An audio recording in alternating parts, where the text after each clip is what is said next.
Most goals fail before they even begin. Not because you're lazy, because you're trying to change too much at once.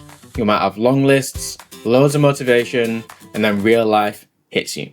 We're going to share with you the situation we've been in when it has failed, but also, and more importantly, when it's worked and why it has worked. If you want your 2026 to be different, stick around, learn from our past examples, learn from how we've made it work, and we'll help you prioritize, plan, and commit to winning in 2026. So, have you ever found like having too many goals at once has been quite challenging and like you've not been able to achieve anything out of all the goals that you set? Yeah, I think it's an easy thing to do, isn't it? You go, oh, I want to earn more money. I want to get fit. I want to buy a new car. I want to move house. I want to do this, do that, do the other. And you might want all those things. It's like, great. How am I actually meant to do all those things at once? And I think you can try and then probably fail, which is definitely what I've done in the past. I don't know if you've done the same. I think the thing I struggle with is like once I've selected a few goals and there's like things externally, whether it's like my friend's going on holiday to a place where I really want to go, but it's not in the plan for this year, or like seeing something on social media where I see an Audi R8 or like a Lamborghini or something. I'm like, oh, it'd be really nice to have that. And then work toward that, if that makes sense. But really, I'm not sure how achievable that is. So it's sort of like, how do I try to stay as focused as I can on like selecting less than 5 goals in a year. But then depending on the size of them, kind of scaling it accordingly. Yeah, and I think that social media piece is really interesting as well. Like you said, you can see lots of other people doing things. And you're like, oh, I really want to do that. You know, I've had it in the past where being debt-free was our big aim. And seeing other people go on holiday or go on extended trips or buy new things, and great, I can't do that, and trying not to be distracted by that was a really key piece. Does that mean I should stop talking about my holidays, or? It doesn't help. Okay, sorry. Oh, I've been here. Oh, I'm going here next year. Oh, no, I think we're going to plan this one as well. And it's like, oh, yeah, great. Cool. I'm not going anywhere. I'll keep that in mind. Definitely makes it harder. You got to enjoy what you want to enjoy. Like, we're in different places. Yeah, absolutely. I think it's hard, like especially when someone else is in a different situation, but also like I think we all have different goals of what we're trying to achieve. Like you talked about being debt free. I think I'm like 40 years maybe from being debt free, maybe longer. So like we're all on a different path, I think. So if having too many goals can be a bad thing, we've just discussed that. What have you done to get around that? So I think prioritization is a huge thing. Like I think one of the things that I was taught when I was a teenager was like the wheel of life. And the wheel of life has different things around like your relationship, your career, your finances, your friends, and so on and so forth. And I always was taught to pick like the top 3 that mattered to me the most. So I might write goals for each, and I might care about them all equally. Generally not, but let's say I did. I'd still pick top 3, and I'd go, you know what? If I'm going to focus my time, whether it's this month or this week or this day, how am I going to focus on those top 3 first? And then if I've got time left over and I want to focus on another goal, I can.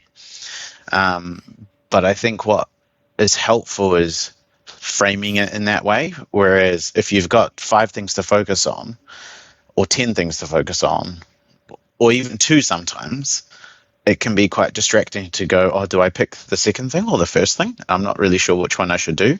Whereas if you've got an order in terms of importance, or especially at work, I find having 2 or 3 different priorities useful for me. And the reason why is because when my brain is like had enough of this one, even though I'm not finished, I can jump to another one while I like sort of recover my desire to want to work on this one and then switch back. And I've found that quite helpful. But yeah, and in terms of you, like, have you found anything specific has worked for you? Yeah, I do. I do a couple of different things, and something that's worked for me in the past is I came across a guy called Brian Tracy. Um, I've seen sort of the video short of him explaining this in several different ways, but across several different channels, people have picked it up. But he has this idea of writing down your 10 goals in the format that you've already achieved it. So, for instance, if it's like I am under 15% body fat, I earn £100,000 a year, I own the Lamborghini, right? You've already done that thing. And then you look across the 10, and the way he suggests it is, if you could have any of those today, which one would make the biggest impact to your life? And then that's the one that you should focus on, and just focus on that one. Doesn't mean the other 9 that you've written down aren't important to you, but it just means that this is the thing, because you've just said, all right, if I had this today, this is going to make the biggest impact to my life, so focus on it. And that's helped in the past. So I did this a couple of years ago, and one of those that came out was to clear all of our sort of credit card debt that we'd built up from renovating the house and things. And it took about 6 months, I think. But because that was the focus, that was the goal, I was able to kind of ignore other things that might have been on that list and have this is my priority. So this is what I'm going to get after. And it helps shape your mindset, I think. Do I do this thing over here, And it's what you're prepared to say no to sometimes. I had to make that difficult decision, I think, with some things like my friends are having a get-together. Do I go and see them? And I go, well, it's going to cost me 150 quid. I'm not doing it. This is my goal. And having that single goal has been helpful.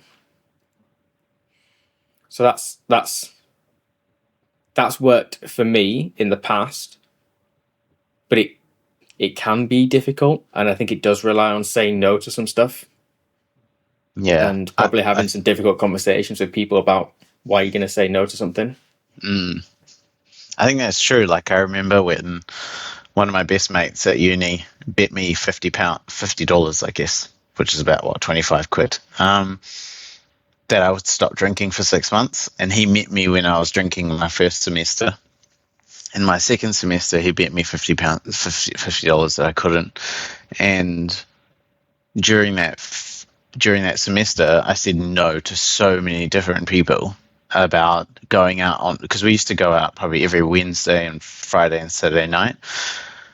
We used to play pool, we used to go drinking, and I initially would keep going, and I'd, instead of drinking alcohol, I'd drink water, and I became the sober driver and all of those things. But I do think, like, over time, I actually went, you know what, I'm not enjoying this as much as I thought I would be. And so there's only so much pool I want to play, or there's only so much going to the club or wanting to go drinking but not actually drink that I wanted to do. So I started saying no, and socially it meant that my friends started to change, I found, but equally I felt better. And so I stopped. Even now, I probably drink very seldomly as a result of that one thing that happened. But then that's because financially, I'm like, I guess I'm like money motivated, and so the goal of having, like, winning that bet with him and winning the money was so much bigger than what drinking meant. Yeah, it's interesting. but saying no to those social interactions probably at that age is quite hard.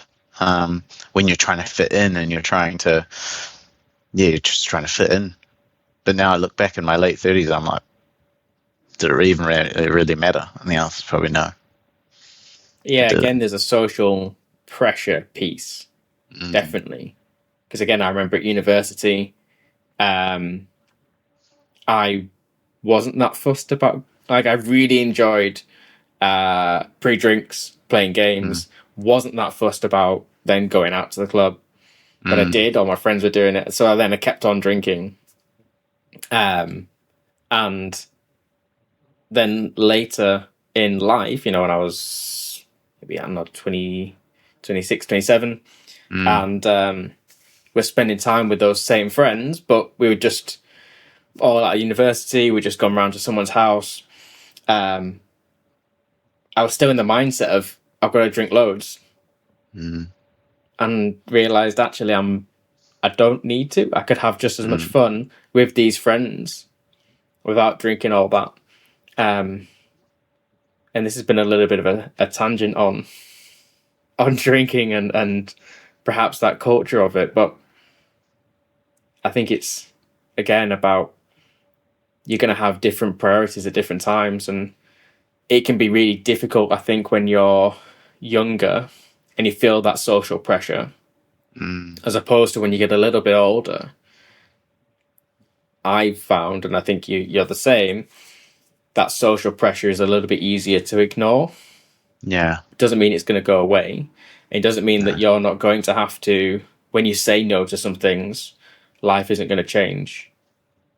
You might have to say no to some friends who you go out with every Friday night, Saturday night, because you're needing to save money because you want to save up a deposit for a house. Maybe that's your goal, right? And you know that you spend a couple £100 every weekend going out with your mates, and that, those two things don't align, so you have to say no. And it might be that you end up losing those friends, or you just don't see them as much, and that's really difficult. And it's that really difficult decision you're going to have to make about what is actually important to you. And I think that's why both your method about looking at the wheel, and I'm that Brian Tracy, by writing down the 10 things that are important to you, 10 goals that are important to you. Because if if on that list of 10 goals isn't go out twice a week with my friends, get drunk, then it's probably not that important to you. Yeah. And that might be a really difficult realization to have. And some people will stay with you on that new journey, and others might fall by the wayside. And it's, I think, a harsh reality of trying to improve yourself. I think it is. It really is. And I think a part of it is to like go on that journey and learn about yourself in terms of what you're willing to say no to, and what you are willing to like how far you're willing to go for that goal. There are some people that I know that would turn around and go, you know what, I'm just going to disconnect like completely and just focus on this one thing. And like, I remember being that one person that after uni would do 14-hour shifts at work, because I was just like, you know what, there's nothing more in my life right now than building my career. And so I just like cut everything out. I just disappeared. But it was important to me. Do I regret it? Not at all. All the people that mattered stayed, right? Yeah. Just like most of my friends, it's kind of like you just pick things up where they left off. It doesn't really change. And I found that. So the people who I really wanted to stay friends with, because I said no to loads of stuff over about a 2-year period, because we were trying to clear some debt, we were trying to renovate a house. I didn't have the spare time, and I certainly didn't have the spare cash to go and see people, because we live a decent distance away from each other now, so it's not a 10 quid thing, it's a couple £100 thing. So I just said no to quite a lot over a couple of years. But the people who I really wanted to stay in touch with and stay friends with, I'm still friends with. Right? I don't see them a huge amount, but I don't think that's also that uncommon for someone of my age when we are a few hours apart. Yeah, and have family and And have kids family and kids, yeah. all of those things, right? Life things. Yeah. Yeah, absolutely. So But I those guess people stuck around. Yeah, exactly. They stuck around. And if you were to go out to the pub for a pint because he was available, you're available, or she was available, and you're available, whatever, then you've got the ability to pick things up where you left off, and away you go. Yeah. It's quite cool.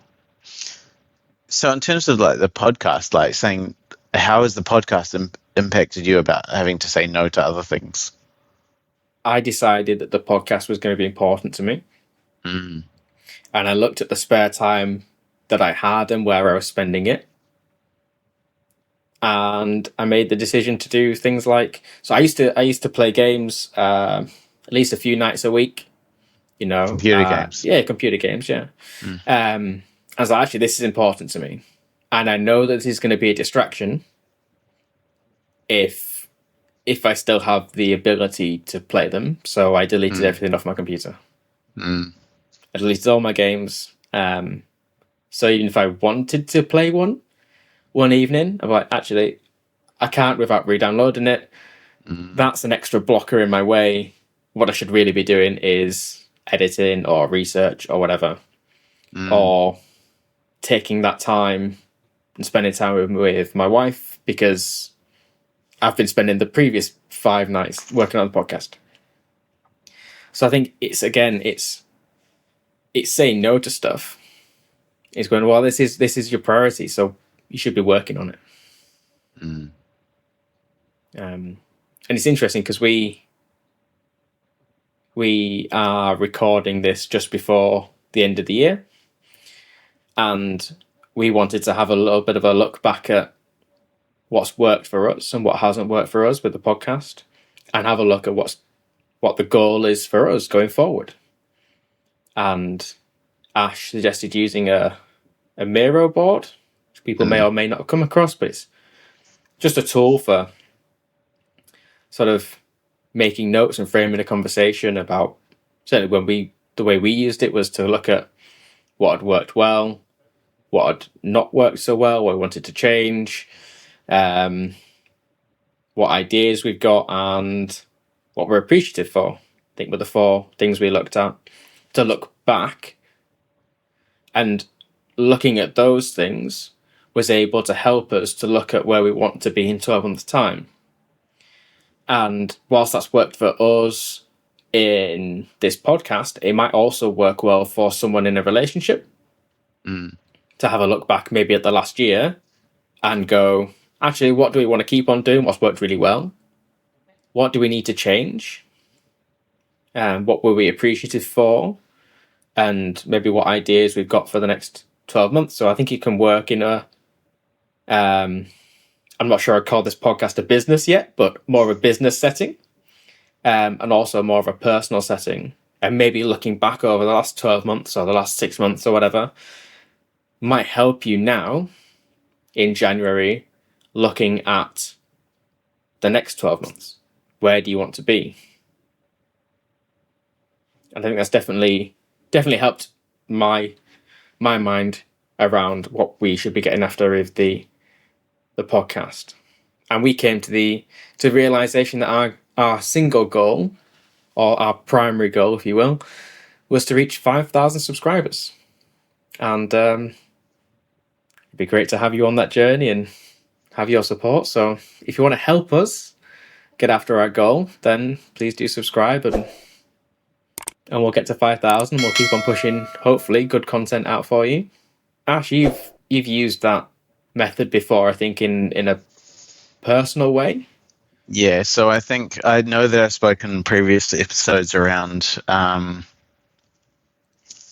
guess the way that my wife frames it is like retrospective in the agile world is around looking back and going, what went well, what didn't go so well, what would you keep going forward. And I think that's been really helpful both for our our relationship, but also like in this context, us being able to use that retrospective template within Miro was really useful to be able to do everything you just said.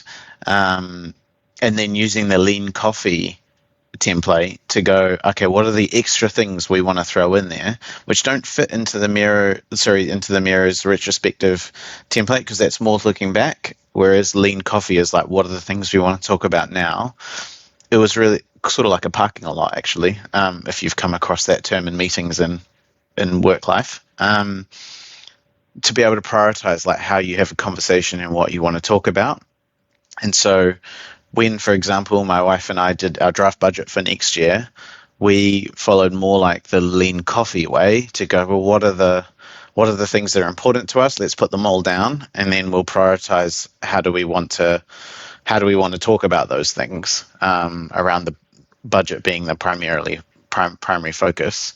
And it's probably the similar way that we'll go about setting our goals for next year, because we've done the Wheel of Life before. We already know the constructs of the different areas of our life that we want to focus on. So now we're probably a bit further along to be able to go, okay, well, actually we want to, for this area, we want to focus on these things. For this area, we want to focus on these things. And we don't have to think about the process so much because we've done it quite a few times. And then we set up a goal and we achieve that.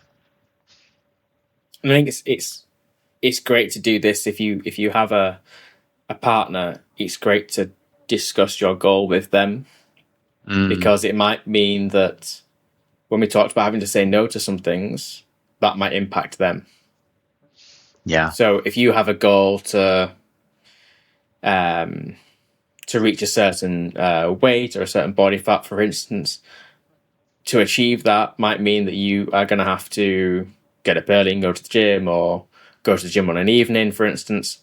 You're going to have to put more priority in that. Maybe you're going to want to change your food and your meals, right?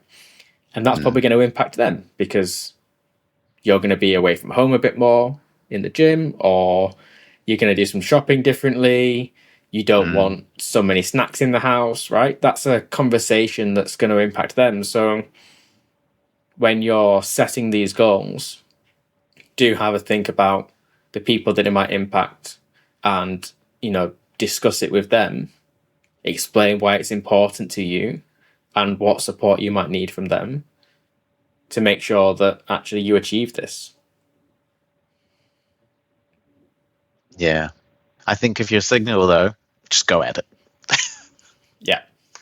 Like, I don't think if you're single, there's probably less you need to worry about that. Whereas I do feel like you're right in the couple setting, or even if you're flatting with friends and like you do like meals each week that you cook for each other and what have you, and you're gonna then cook really lean meat if you're a meat eater, or if you're vegetarian like I am, then you're gonna cook something really healthy. Maybe not a salad, but No, pizza, healthy yeah, pizza. people apparently like salads, but I'm not sure they're telling the truth. Not so much, no. But like, I think there's definitely ways to interact with the people around you to make them kind of understand the journey that you're on and wanting to change. Not everyone will be supportive of that journey, so I think a part of it is actually going, you know what? Even though you need to talk to these people about it, that doesn't mean that you need to take their opinion on board and let it change the way that you're thinking about your goal. But one of the things you can do is you can set it up in a 30-day frame where you can go, you know what, I'm going to try this out for 30 days. If it's a bigger goal, 30 days may not be a big enough time frame. So it could be that, let's say, like Liam said, you're trying to lose weight, or you're trying to like build muscle or what have you. That can take a lot longer than 30 days. But in 30 days, you can set up the right, I guess, the setting. You can set up the right habits. You can do a lot of the work in the 30 days in order to kind of set yourself up for that goal. Yeah, and I think it's interesting. We're not saying that it's one of these like 30-day challenges. Transform your body in 30 days, and you're going to get to the end of January, and you're going to have you're going to be exactly where you want to be. But how do you spend the next 30 days living that goal and getting after it? Now, don't be wrong, there might be things you can achieve in 30 days, but those bigger life-changing goals probably aren't going to happen by the end of Jan. But you can definitely set up the processes, and also you can test it and go, I said this was important to me. I'm going to live like it's important to me, and I'm going to get to the end of January and go, do you know what? I'm like, it's not actually important to me. What I had to give up in order to achieve this, wasn't where I wanted to be. And that's also a good place to understand what you thought your priorities might not be. It might be that you decided, all right, okay, I'm not going to go out with my mates. I'm not going to spend that money. I'm going to save for the house. And found out that you absolutely hated life and you'd rather take longer to get there and go somewhere in between. But if you can stick with it for 30 days and trial that, you at least know if you're going to be roughly on the right path or not. I think what you're talking about is like calibration. It's also like to go, okay, well, I was saving, I don't know, 500 quid a month towards that goal of buying a house. But that meant I'm not going out with my friends. And actually that you calibrated too high. And you went, you know what, actually, if it was 300, that would be achievable. I still have 200 quid to like go out with my mates and still have the social needs that you may have. And then go, but I'm still saving towards my goal, as you say. So it's not to say that you might give up on your goal. It's more that you calibrate to go, actually, what's the right level that you're comfortable with, or uncomfortable enough, but not too uncomfortable to stop, if that makes sense. Because I know for a fact that I'm like, if it's too uncomfortable for me, I'll stop. But I know if it's uncomfortable enough, then I'll keep going because I can still see that actually I can still achieve this goal. Yeah. Yeah. And if you've gone through this and you've used one of the methods we've talked about, or a completely different method for coming up with what your goals are, because these aren't the only ones that are available. If you find that goal is a pretty big one, right, and it's going to require some pretty big changes and some uncomfortable questions being asked and discussions to be had, then you might want to stick around for our next episode when we're going to talk about those big life shifts. So your goal might be, I want to move country, or I want to quit my career and do something else. They're not going to happen overnight. Doesn't mean that the goal's wrong. Just means that you're going to need to think about it a bit more. So that's what we're going to be talking about next time. So come and join us. Between mates, between laws, between questions we don't ask. From the big to the small, we're covering it all. Just two voices in the cracks. Pull up a chair, leaning close. Here's to the chats we love the most. Between mates, between friends. It's a show that never ends.